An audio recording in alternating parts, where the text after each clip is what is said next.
In this video, we are going to dive deeper into making reproducible reports from our Markdown documents. We previously talked about how an R Markdown document can have text and code interwoven. Well, there's a third type of content that an R Markdown document contains, and that's called a YAML header. In this video, we're going to dive into the YAML header and how this can be used to make several different types of reports from R Markdown. Our YAML header is surrounded by these three dashes. Again, this is how Knitr is going to know that this is the header part of our R Markdown document. So this YAML header has a section of what's called key value pairs. These key value pairs are going to then identify the key is going to be the name of the thing, and the value is then going to be the value that will describe that key. So as an example, when we have a title, that's our key, and our value of the title is whatever we assign it. So in this case, our title is untitled. We also have author. Author can be a key in our YAML header, and we can assign the author. We can assign the date. Importantly, we can also assign the output type. This is going to be one of the most important key value pairs that you include in your YAML header. Let's take a look at it.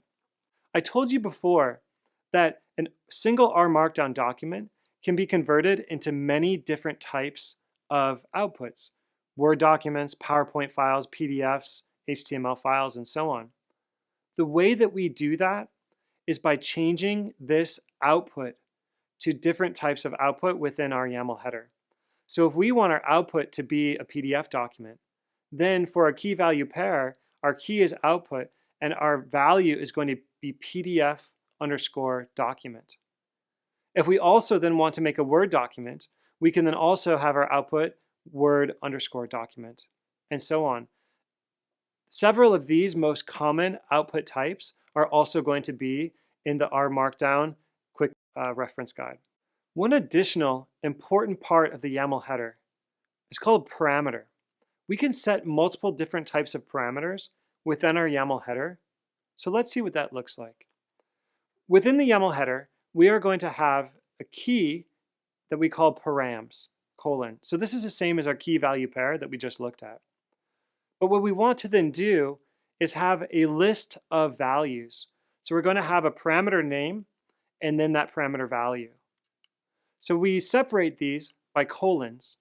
And then what we're going to do is, just like in our R Markdown document, is we need to separate these lines by two dashes at the end of our parameter. So what do we do with these parameters? Well, one way to think about these parameters is this is a special type of object that then can be evaluated when you run and knit your R Markdown document.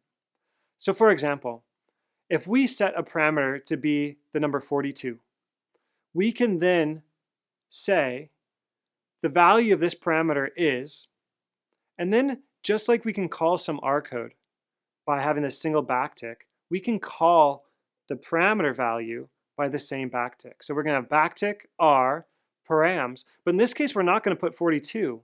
We're going to call the name of the parameter, and the name of this parameter is called num.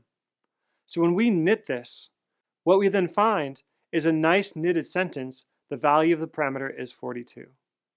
So parameters are a way for us to access something that we want to set within the whole document that we can then access when we knit the document. So as you can see, parameters are great ways to make reproducible reports from data within our data sets.